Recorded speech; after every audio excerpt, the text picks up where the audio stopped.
प्रेमी क्या करता है? प्रेम की परिभाषा क्या है? प्रेमी उसे कहते हैं जिसको राग के प्रति लोभ ना हो और त्याग का अभिमान ना हो। प्रेमी की परिभाषा क्या है? जिसको राग के प्रति लोभ ना हो और त्याग का अहम ना हो।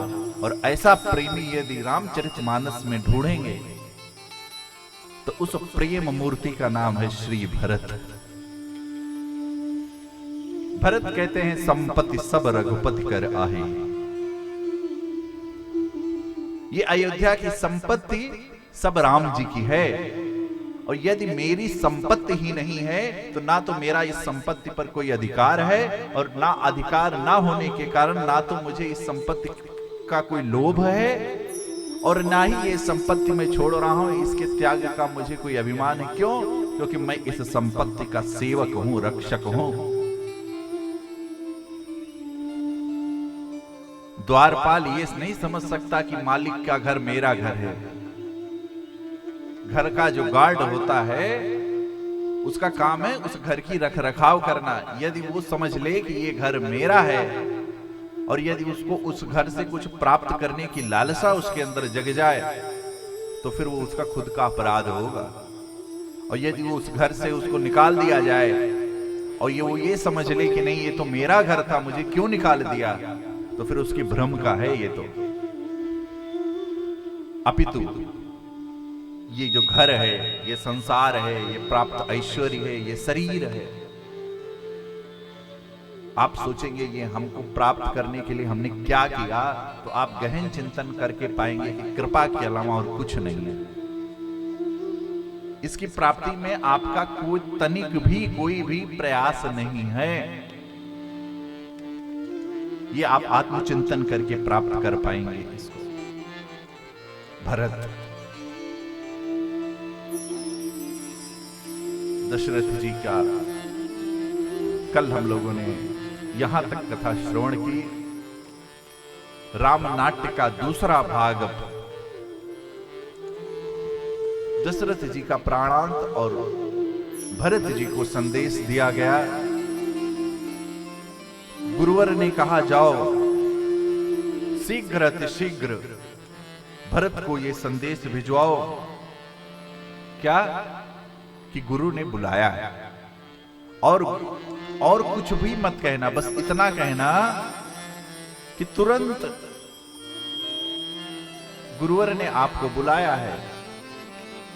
संदेश लेकर के दूत जाते हैं अयोध्या से, और जैसे ही भरत को बताते हैं उसके पूर्व में ही भरत को अनुभूति हो जाती थी कि कुछ हमारे राम जी के ऊपर संकट है। इसलिए अनेकों प्रकार से दान देते हैं और शिव अभिषेक किए नहीं, बहु बार, एक दो बार नहीं, अनेकों प्रकार से। और जैसे ही दूतों ने कहा तुरंत भरत जी ने विलंब नहीं किया और भरत जी दूतों के साथ रथ पर बैठ करके चले आते। सारथी रथ हाँकते हाँकते रुदन करने लगते हैं, क्योंकि सारथी का मुख आगे होता है। बीच बीच में जब कपड़ों से पूछते हैं तो भरत जी पूछते हैं क्या हो गया, क्यों? कहते हैं नहीं भैया राजकुमार, वो धूप लग रही है इसकी वजह से। क्योंकि गुरुवर की आज्ञा थी भरत को कुछ बताना नहीं, क्योंकि यदि कुछ अनर्थ हो गया तो और लोप हो जाएगा। आज भरत अयोध्या में प्रवेश कर रहे हैं। जिस सरयू के घाट पर वेद मंत्रोच्चार हुआ करते थे, होम की धूम हुआ करती थी, चारों चहुओं ओर पताके लगा करते थे, वेदोच्चार ध्वनि हुआ करती थी, श्रेष्ठ ब्राह्मण पंडित भोजन किया करते थे, सब आनंद में मगन रहते थे। आज वो अयोध्या सूनी पड़ी है। रथ प्रवेश करने से पहले ही भरत सहम गए, डर गए।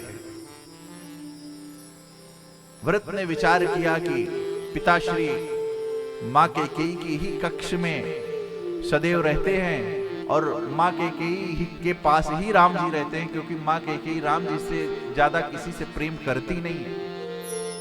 और प्रतिदिन राम जी का यह नियम था कि मां कैकेयी के कक्ष में जरूर जाते थे। इसलिए भरत जी ने कहीं और नहीं, सीधे रथ बोला सारथी से कि रथ कैकेयी के महल में ले चलो। और जैसे ही रथ कैकेयी के महल की ओर आगे बढ़ा,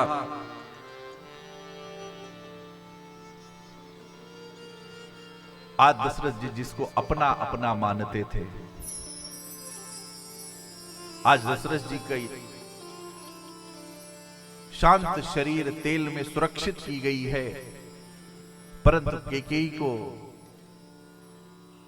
ऐसा दोष लगा, संग दोष लगा, संगस्ते पुजायते कामादि क्रोधाभिजायते। आज कैकेयी को ऐसा दोष लगा कि आरती की थाली सजा करके श्रृंगार करके आरती का श्रृंगार करके कैकेयी महल पर खड़ी है। भरत जी को जैसे देखा कैकेयी ने, भरत जी आए, भरत जी की आरती उतारने लगी। भरत जी ने प्रणाम किया। अभी भरत जी को कुछ पता नहीं है। सुनत भरत अरे भय विवश विषादा, और जन सन में हूँ करी के हरि। सहम गए। क्या सहम गए? कैकेयी ने कहा, बेटा कछुक काज विध बीच बिगाड़ो। मेरी सहायक हुई मंत्रा, कुछ तो कार्य मैंने बना दिया, परंतु कुछ कार्य बिगड़ गया।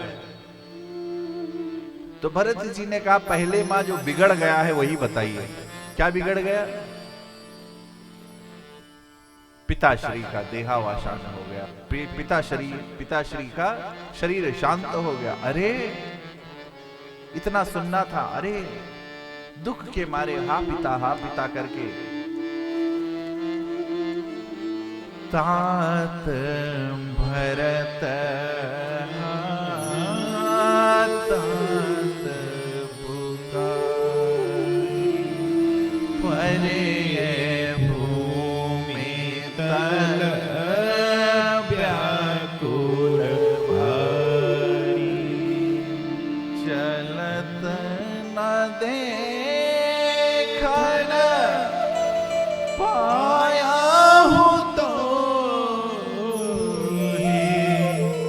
तात न रामहि सौंपे मोहि, बहुरे धीर हरि समारी, कह पीत मरन हेतु माता। धीरज धर करके उठे, बताइए क्या कारण है? और जैसे ही मां ने दूसरा कहा, कछुक बिगाड़ दिया ये तो बताया, लेकिन जो कछुक बना दिया था मां ने जब वो बताया,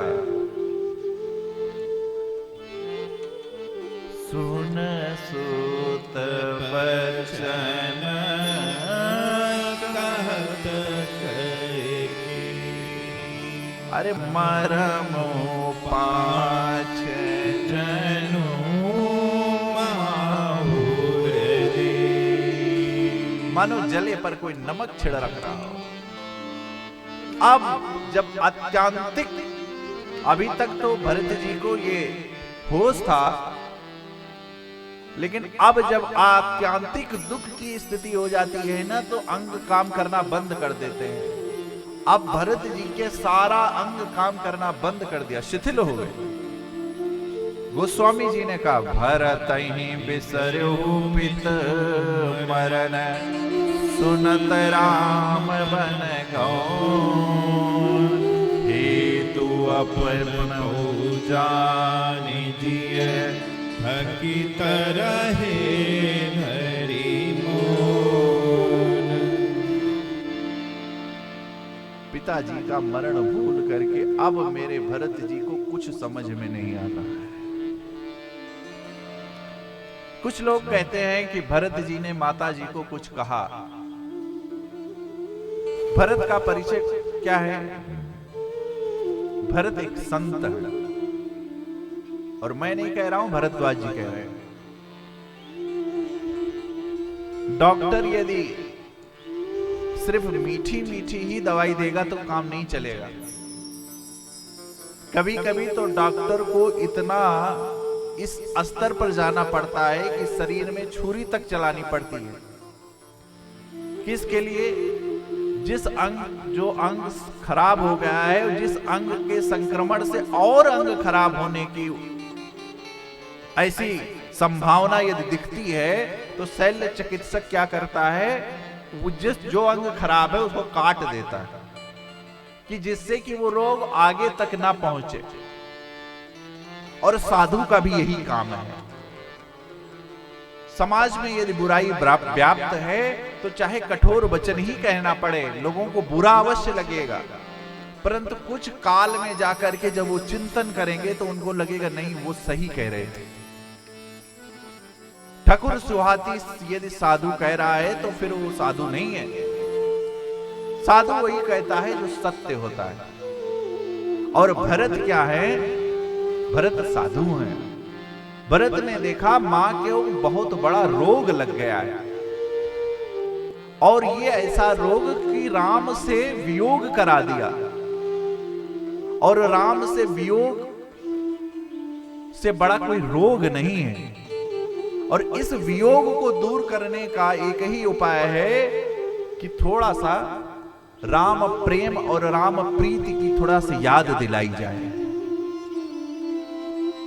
और भरत जी ने वही किया कि राम के वियोग, राम से जो वियोग हो गया था कैकेयी जी का, थोड़ा सा सजग करके राम जी को के बारे में बताया। और अंततः कैकेयी जी ने इसको स्वीकार भी किया कि एक तुम जिसके लिए मैंने ये अपयश लिया, और एक मेरा बेटा राम जो वनवास जाते समय भी ये कहता है, सुनो जननी सोई सुत बड़ भाई, जो भी तुमा तू चरण अनुरागी।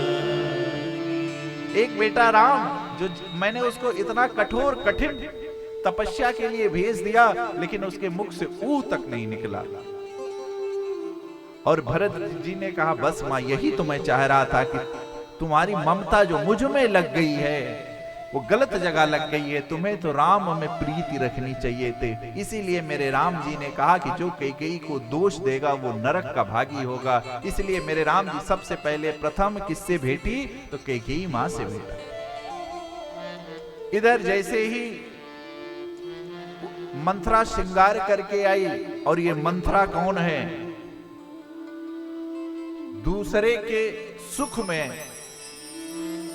दूसरे को सुख ही देख करके अपने दुखी हो जाना, यही सबसे बड़ी मंथरा है। आप विचार करेंगे तो मंथरा का कोई लेना देना नहीं है। दशरथ जी के पुत्र राम, दशरथ जी की पत्नी कैकेयी, राम जी के भाई भरत, मंथरा का इस ये प्रयोजन से क्या लेना देना? कहे भी तो यही रही है कि मैं क्या चेर छोड़ करके रानी थोड़ी ना हो जाऊं। चेर छोड़ अब होब की रानी, कोई नृप होए हमें कहानी। अरे जब कोई नृप होए तो तुम्हें क्या लेना देना था? भरत हो राम हो, तुमसे क्या लेना देना? परंतु यही ईर्ष्यालु व्यक्ति क्या है? ईर्ष्यालु व्यक्ति अपने दुख से नहीं दुखी है, वो तो दूसरे के यहां गाड़ी क्यों आ गई इसलिए परेशान है। अब कथा हो रही, आयोजन हो रहा है, कुछ लोग तो इसलिए दूर चले गए कि अरे इतना अच्छा आयोजन क्यों हो रहा है। अब क्या बताओ, क्या लेना देना उनसे? लेकिन ये स्वभाव होता है ईर्ष्यालु व्यक्ति का। आपके घर में भी आप बैठे रहोगे, बगल में पड़ोसी में गाड़ी आ जाएगी, कुछ लोग ऐसे होंगे कि अरे रात में कुछ नहीं है तो गंदा पानी ही डाल देंगे उस पर। हाँ, कुछ नहीं कर सकते तो काला डाल देंगे, थोड़ा सफाई करेंगे, थोड़ी देर पंचर कर देंगे, हवा निकाल देंगे। ये क्या है? ये ईर्ष्यालु व्यक्ति, असफल व्यक्ति का ये सबसे बड़ी पहचान है, और इसको तुरंत ही मार देना चाहिए। और मेरे शत्रुघ्न जी ने मारा नहीं, कहा इसका रोग मस्तिष्क में घुस गया, इसलिए पकड़ के झोंटा रगड़ने लगे लेकिन संत तो संत होता है, प्रेम संत तो संत है। भरत जी ने दौड़ करके छुड़ाया, अरे ना। लेकिन जैसे ही भरत और शत्रुघ्न मां कौशल्या के पास गए, मां कौशल्या की स्थिति को देख करके छीन श्रृंगार रहित मां कौशल्या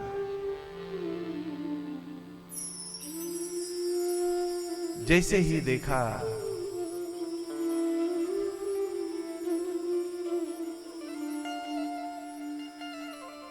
भरत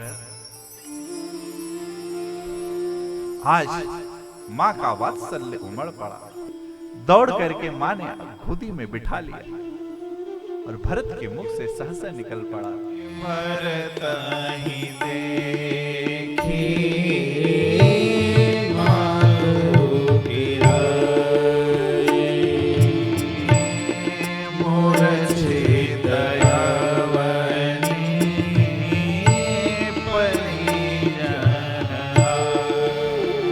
आज भरत ने जैसे ही मां को देखा, कौशल्या मां उठी लेकिन मूर्छित हो गई।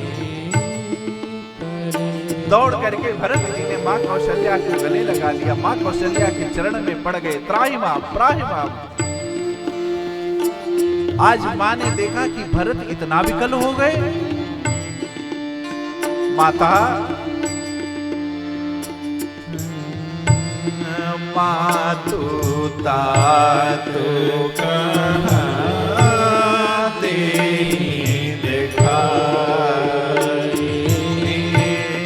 मातु तातु कहाँ दिखाई।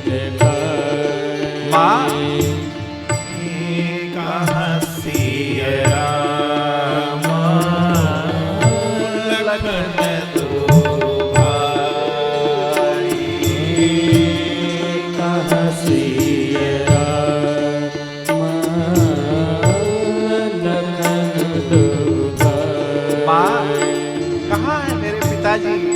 और मेरे पिताजी ने जाते समय भैया राम के हाथ में मेरे हाथ को नहीं सौंपा। मां मुझसे अपराध हो गए, कैकेयी ने क्यों मुझे अंक में रखा।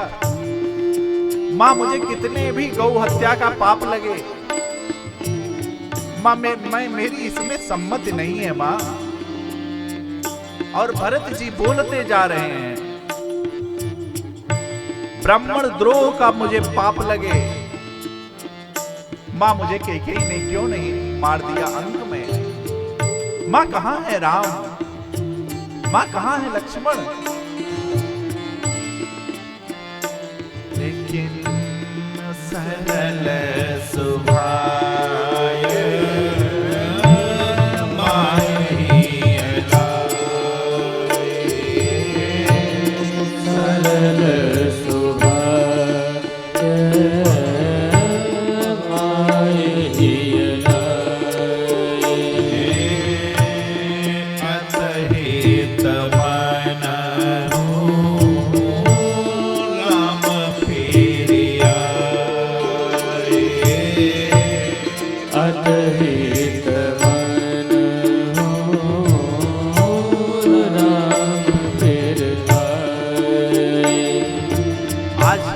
कौशल्या मां को ऐसी अनुभूति हो रही है कि मानो मेरे राम जी वापस आ गए।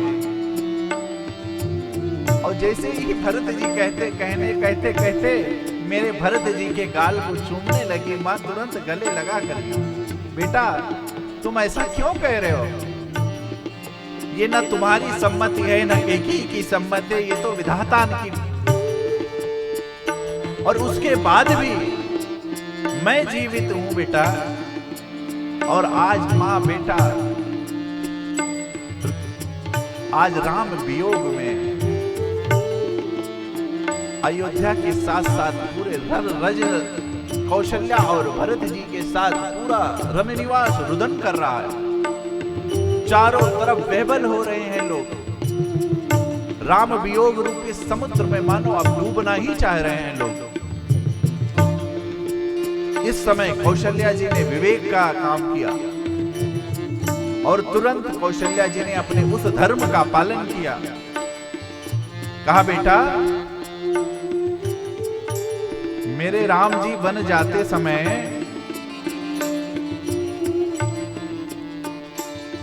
उनके मुख पर किसी भी प्रकार की म्लानी नहीं थी।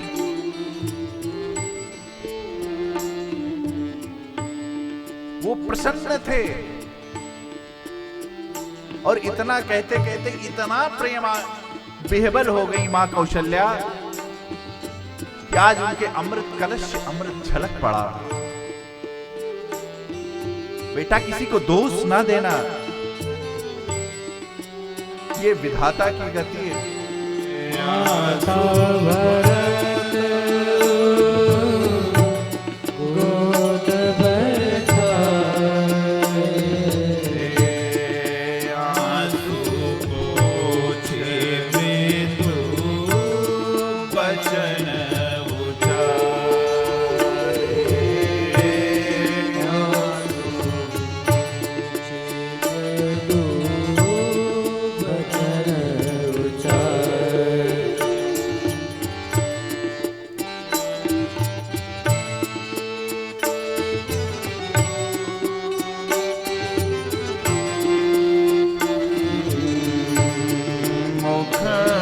प्रसन्न मन राग नरोसु,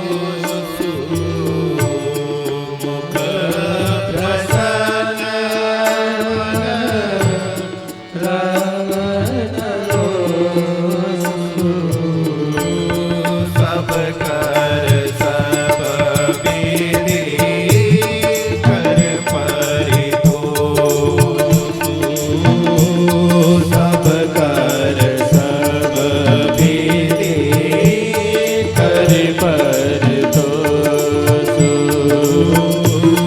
सब कर सब विधि कर परितोषु, सब कर सब विधि कर परितोषु। बेटा, भरत जी से मां कह रही है, बेटा राम जी जाते समय उनके मुख पर, क्योंकि प्रसन्नता यान गताभिषेका तथा न ममले वनवास दुखा मुखाम मुजश्री रघुनंदनश्च, उनके मुख पर प्रसन्नता थी। रोग, राग और रोष की तो बात ही कैसे की जा सकती। बेटा, भरत राजा बने, इससे बड़ा सुख क्या हो सकता है राम के लिए। इस प्रकार सारे लोग विकल हो रहे हैं, बेबल हो रहे हैं। इतने में गुरुवर का आगमन हुआ। गुरु ने भरत को इतिहास पुराण की कथाओं के बाद आज्ञा दी कि बेटा, सबसे पहले पिता की अंतिम संस्कार किया जाए। चंदन की चिता मंगाई गई। सरजू के तट पर दशरथ जी की अंतिम क्रिया संपन्न हुई। आज वशिष्ठ जी धर्म के यदि मर्मज्ञ हैं, त्रिकालज्ञ हैं, तो मेरे भरत भी आज प्रेम और धर्म के का पाला, आज धर्म का पाला थोड़ा कमजोर दिख रहा है। आज त्रिकालज्ञ की तार्किक बुद्धि भी भरत प्रेम में मानो डूबती चली जा रही है। कब? जब त्रिकालज्ञ वशिष्ठ जी ने कहा, भरत तुम राज सिंहासन पर बैठो, क्योंकि पिता की यही आज्ञा थी। आज भरत के रोग का सही उपचार नहीं कर पा रहे हैं वशिष्ठ जी। आज वैद्य भी, जो त्रिकालज्ञ वैद्य है, वो भी प्रेम रोग को पकड़ नहीं पा रहा है। कौशल्या जी ने भी इसमें अपनी सम्मति कही, बेटा यही पथ्य है, पूथ पथ्य गुर आयसु अहई। बेटा गुरुवर ने कहा है कि तुम सिंहासन पर बैठो और जब राम जी आ जाएंगे तब राम जी को सिंहासन दे देना, क्योंकि पिताजी की आज्ञा का पालन करो, यही धर्म है। आज भरत सबके सामने सर नीचा करके प्रेम आश्रु का जल भरे हुए अपने नेत्रों में खड़े होते हैं सभा में। जब मां ने कहा बेटा तुम स्वीकार करो ये अवध का राज, क्योंकि तुमको पिताजी ने राजा घोषित किया है और पिता जिसको राज्य देता है वही राजा होता है। आज भरत खड़े हो गए कर जोते, मोहि उपदेश दीन है गुरनी का, प्रजा सचिव सम्मत सबही का। सब सही है, आपने अच्छा उपदेश दिया, और दैन्यता की हद तो तब हो जाती है श्रेष्ठ व्यक्ति, सफल व्यक्ति अपनी असफलता का कारण किसी पे डालता नहीं है। गलतियों को दूसरे पे आरोपित थोपित कर देना ये तो असफल व्यक्ति का काम है। सफल व्यक्ति अपनी त्रुटियों को सदैव स्वीकार करता है और मानता है कि इस त्रुटि और इस असफलता का कारण मैं स्वयं हूं। भरत ने कहा गलती किसी की नहीं है, न कैकेयी जी की, न कुछ, न मंथरा की, न कैकेयी की, इस सब अनर्थ का कारण मैं हूं। आज अयोध्या वासी चारों तरफ नगर के सब लोग मानो राम वियोग में डूब रहे हैं और उनकी दृष्टि भरत रूपी कर्णधार पर है, भरत रूपी केवट पर है, और केवट पार ना लगाए ये असंभव है। यही कहा हित हमार सियपति सेवकाई, सो हरि लीन मातु कोटि लाई। परंतु प्रेम उच्छृंखल नहीं होता। प्रेम के नाम पर यदि हम उच्छृंखल हो जाएं, प्रेम यदि धर्म का साथ छोड़ देता है तब उच्छृंखल होता है। और प्रेम और धर्म भरत से अधिक कोई नहीं बता सकता। भरत के जीवन में प्रेम और धर्म, जहां पर धर्म और प्रेम का सम्यक उपयोग कैसे करना है, व्यवहार में उतारना है, तो भरत भैया से सीखने वाला है।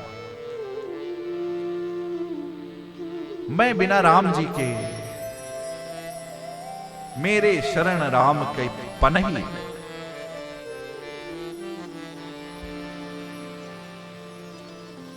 मैं सठ सब अनर्थ के हेतु हूं।